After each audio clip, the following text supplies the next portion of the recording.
Gênesis capítulo 13, versículo 13.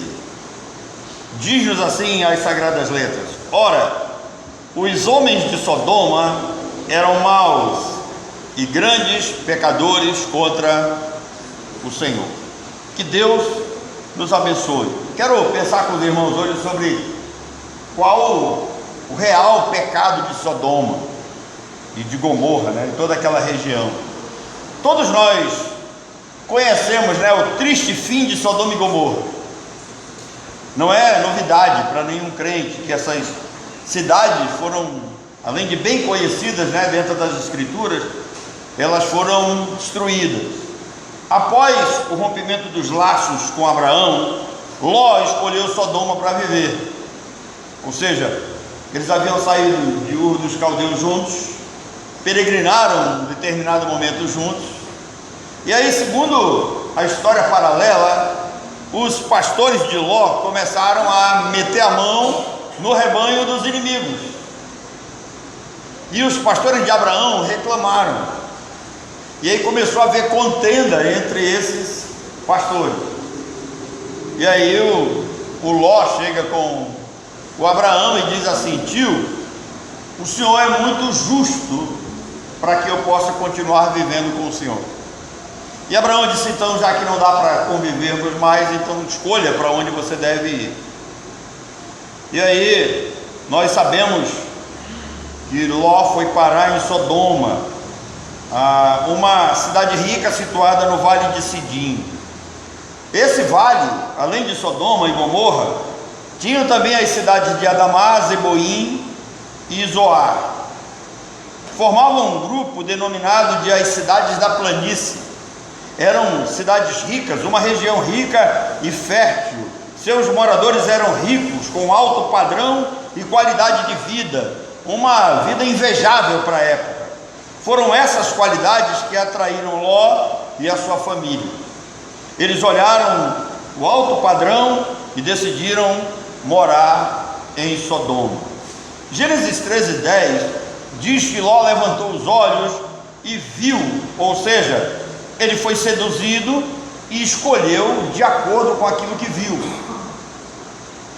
Nós cantamos agora há pouco essa paz que eu sinto em minha alma, Então, não olho as circunstâncias, eu não me guio por vistas. Então Ló comete esse erro, ele foi guiado pela sua vista. Chegando em Sodoma, Ló se depara com práticas e costumes abomináveis aos olhos do Senhor, a ponto de Deus destruir toda aquela região, mesmo com a intercessão de Abraão. O pecado dessas cidades foram tão graves que outras cidades na história bíblica, elas foram advertidas a não seguirem a Sodoma e Gomorra. Em Mateus 11:24, Jesus disse: e tu, Cafarnaum, que te ergues até o céu, serás abatida até o inferno, porque se em Sodoma tivessem sido feitos sinais e prodígios que em ti se operaram, teria ela permanecido até hoje. Ou seja, Jesus diz que em Cafarnaum, se tivesse os sinais que Cafarnaum recebeu, se tivessem sido feitos em Sodoma e Gomorra, as cidades estavam aí até hoje, não teriam sido destruídas. E Jesus diz mais, ele diz: eu vos digo, porém, que haverá menos rigor para Sodoma no dia do juízo do que para ti.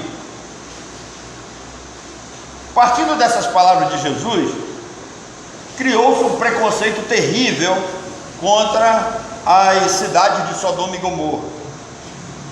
Geralmente eu ouço pregadores falando dessas cidades e atacando a perversão sexual, e alguns deles chegam a afirmar que Deus destruiu essas cidades pela perversão sexual.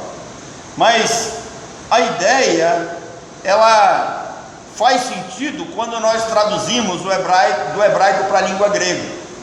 No grego, a palavra Sodoma tem sentido de sodomia. Sodomia refere-se a práticas sexuais anormais. Na cultura grega, a palavra que vem desse termo religioso aqui do Antigo Testamento envolve uma ação anal abusiva, com um órgão sexual ou outros objetos agressivos. A pessoa que pratica a sodomia, ela é chamada de sodomita. Esse é um consenso geral entre os pregadores. Pregadores, então, eles sempre entram nesse consenso e, partindo desse pressuposto, eles colocam o pecado de Sodoma e Gomorra como pecado sexual. Mas a Bíblia não diz que foi esse o pecado que levou à destruição daquela região. Em Gênesis 19:2, nós vamos nos dar conta de que os anjos disseram que passariam a noite na praça. Ou seja, eles foram até a casa de Ló, e chegando à casa de Ló, eles disseram que não queriam gozar da companhia de Ló. Irmãos, notem que isso é algo determinado. Eles não foram lá por acaso, eles foram lá para cumprir um plano e um projeto de Deus. Então eles disseram: nós não queremos, vamos dizer assim, incomodar. A gente sempre ouve essa expressão. E Ló disse: não, vocês podem ficar nos meus aposentos. E eles disseram: não, nós queremos ficar na praça. E naquele período da história, quem desejava ficar na praça era mendigo. Então aqueles homens, aqueles anjos, eles foram vistos, anjos que se apresentam em forma humana, eles foram vistos como mendigos.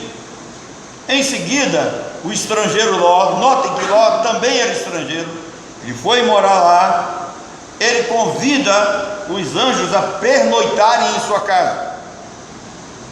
E os moradores da região, já tomando conta da notícia, já sabendo da situação, eles são alertados e eles perceberam o fato e vão até a casa de Ló. O verso 4 do capítulo 19 diz que eles cercaram a casa, tanto jovens quanto velhos. E quando a Bíblia usa essa expressão jovens e velhos, ela está mostrando um pensamento geral. Então era uma atitude geral daquela cidade, não era apenas de um grupo, não era apenas um grupo, mas toda a cidade pediram para que Ló os entregasse, para que eles fossem abusados.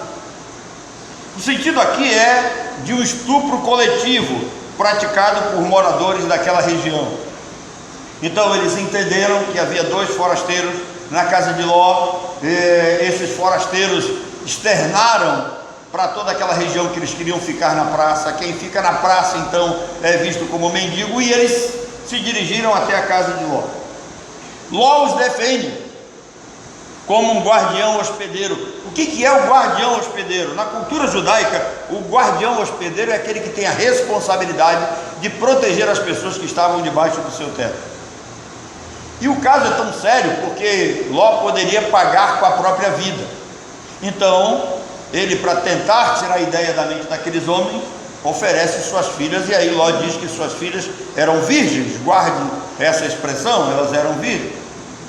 Então, olhando desse ponto, parece que o pecado de Sodoma e Gomorra era a perversão sexual, mas não foi. Porque se o problema era a homossexualidade, perversão sexual, por que eles não praticavam entre eles mesmos? Por que eles não viviam essa perversão e essa orgia sexual? Por que eles não propuseram ali para Ló uma orgia com aqueles homens que estavam com Ló, para que ambos aproveitassem uns dos outros? Porque Ló nunca foi agredido, já que ele não era de Sodoma. Porque suas filhas ainda eram virgens, já que a cidade era tão corrupta assim. Irmãos, essas características mostram que aquela região era uma região até certo ponto conservadora.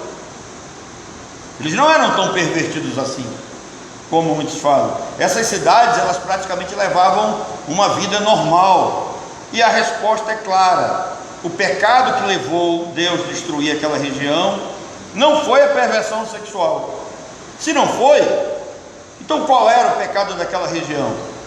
Os moradores de Sodoma, Gomorra, Adamá, Zeboim e Zoar, eles não aceitavam pobres e mendigos entre eles. Era inadmissível estrangeiros pobres que viessem para usufruir dos seus bens. Eles eram tão agarrados aos bens materiais que eles não admitiam dividir aquilo que tinham com os outros. Então, para eles, na realidade, eles não gostavam de pobres, era inadmissível ter pobre entre eles. Agora, por que Ló foi bem recebido? Porque Ló era rico. Ló era muito rico. Quando nós lemos a narrativa do texto da separação entre Ló e Abraão em detalhes, nós vamos ver que parece que as regiões onde eles estavam vivendo já eram pequenas para a quantidade do rebanho de Abraão com o rebanho de Ló. Acontece então esse incidente, eles são obrigados a se separarem. E aí Ló foi bem recebido porque era rico, mas agora chegaram dois estrangeiros e ninguém sabe de onde. Mas o fato de eles dizerem que iam dormir na praça os identifica como pobres. Então eles chegaram lá sem nenhum bem, querendo dormir na praça, aparentemente pobres, e não podiam ser recebidos na região de Sodoma e Gomorra. Por que eles então desejaram estuprar aqueles homens, aqueles anjos de Deus? Porque esse estupro não era por prazer sexual, mas para humilhar os mendigos. Esses mendigos seriam abusados para não voltarem mais àquela região e àquelas cidades. Eles serviriam de exemplo. Essa era uma prática daquela região. Quando chegavam pobres, mendigos, caravanas de pobres que passavam por ali, eles eram abusados sexualmente para não voltarem mais. Então, essa foi a razão que levou, praticamente os pregadores e os homens dos nossos dias a determinarem de que o pecado de Sodoma e Gomorra era perversão sexual, mas na realidade não era. Eles tinham essa prática, era abusiva, isso era de fato abominável aos olhos de Deus, mas a Bíblia não diz isso. Eu peço que você abra sua Bíblia em Ezequiel capítulo 16, versículos 49 a 50, porque em Ezequiel 16, 49 e 50 está a verdadeira razão porque Deus destruiu Sodoma e Gomorra. Diz-nos assim a palavra de Deus, Ezequiel 16, versículo 49: eis que esta foi a iniquidade de Sodoma, tua irmã, a soberba, fartura de pão e próspera tranquilidade teve ela e suas filhas, mas nunca amparou o pobre e o necessitado. Verso 50: foram arrogantes e fizeram abominações diante de mim, pelo que em vendo isto as removi dali. Preste atenção, essas atitudes sexuais errôneas estão presentes aqui, é claro, mas a principal razão que leva a Deus a destruir aquelas cidades foi o orgulho da plenitude de pão, quer dizer, foi o orgulho da riqueza. Eles eram ricos, eles eram prósperos, e isso não vinha deles próprios. Eles acreditavam que isso vinha do seu trabalho, do esforço pessoal, mas o texto é claro ao dizer que isso era fruto da fertilidade do solo. Se Deus não abençoar você com saúde, se Deus não abençoar o seu trabalho, se Deus não abençoar a sua casa, não espere nada das cidades onde você vive, não espere nada daqueles que dominam sobre você. Então, tem uma outra coisa aqui que a Bíblia vai falar. O texto original fala de ociosidade. Na raiz etimológica da palavra, ociosidade não é a falta do que fazer. Quando essa palavra é traduzida para o português, ela chega na nossa língua como que ociosidade é a falta do que fazer, e na realidade não é. A ociosidade é a escolha do que fazer. O ocioso é alguém rico, soberbo, orgulhoso, que escolhe o que quer fazer ao seu bem prazer, o momento em que desejar. Então havia ali prosperidade, riqueza e abundância de ociosidade. Eles tinham demais e poderiam escolher o que fazer. O orgulho é sempre cruel, arroga para si todas as coisas e despreza os outros, os irmãos. Ou seja, quando Deus vai nos dando algum bem material, e nós vamos crescendo e nós vamos prosperando, na maioria das vezes nós vamos ficando arrogantes, nós vamos desejando ter cada vez mais, nós vamos menosprezando os outros. Os habitantes daquela região de Sodoma e Gomorra, eles não olhavam para as necessidades das outras regiões, eles não olhavam para as necessidades das outras pessoas, eles não tinham amor, eles não compartilhavam dos seus bens, eles não eram solidários e nem humanos, os seus corações eram avarentos, egoístas, e o apego às coisas materiais faziam com que eles abusassem do pobre. Aquela região, ela era uma região muito bem organizada, com uma economia muito bem estruturada, havia grandes construções ali, as cidades eram de fato ricas, eles produziam grãos, cereais, uvas, e eram muito fortes na criação de ovelhas. Deus disse que a atitude deles era abominação perante o Senhor. Esse pecado foi tão hediondo a ponto de clamar a Deus por um julgamento imediato. Ou seja, a falta de amor, a falta de sensibilidade, a falta de cuidar do próximo, a falta de aceitar o outro, esse orgulho pessoal que arroga para si bens materiais, que não consegue ver a necessidade do outro, clamou ao Senhor para que a justiça do Senhor agisse. Eles nunca ampararam o pobre e o necessitado, por isso essas cidades foram destruídas.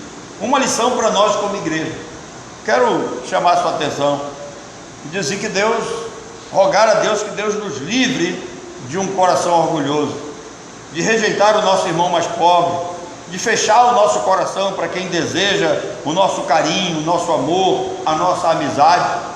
Ser crente é ser amoroso, ser crente é ser solidário, ser crente é ser gentil, ser crente é ter um coração bondoso. Coração de pedra, duro, insensível já foi retirado. O crente recebeu um coração de carne, um coração capaz de amar, um coração capaz da misericórdia, um coração capaz da compaixão, um coração acolhedor, um coração que verdadeiramente ama. Por isso que Jesus pega os 10 mandamentos e os resume em 2. Mas a exigência básica ali para os 2 mandamentos é o amor. Primeiro, amar a Deus sobre todas as coisas. Segundo, amar o próximo como a nós mesmos. Quando nós adentramos nas páginas do Novo Testamento, nós vamos entender melhor isso, e que nós temos uma dívida principalmente com os irmãos da igreja, com os irmãos da fé, aqueles que passam dificuldades, aqueles que precisam de amor, aqueles que precisam de carinho, aqueles que precisam de acolhimento, aqueles que não desejam ver um coração arrogante, duro diante deles, aqueles que não desejam ser julgados pelas nossas mentes, mas que desejam apenas ser acolhidos. Então ser crente é ser amoroso, é ser solidário, é ser gentil. Ser crente é compartilhar com os irmãos as bênçãos que nós recebemos de Deus. Nós não podemos guardar essas bênçãos só para nós. Ser crente é ser dócil, é ser amigo, é não se achar superior.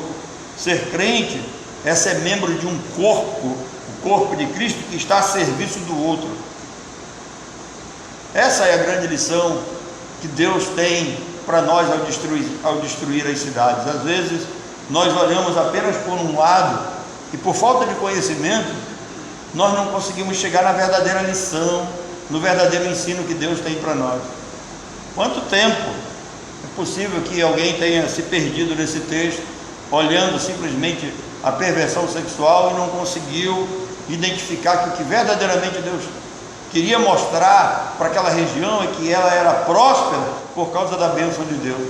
E se ela era próspera pela bênção de Deus, ela deveria também estender essa bênção aos demais. Eu quero terminar lendo 1 João, capítulo 3, versículos 16 e 17, que diz-nos assim. 1 João 3,16: Nisto conhecemos o amor, que Cristo deu a sua vida por nós, e devemos dar a nossa vida pelos nossos irmãos.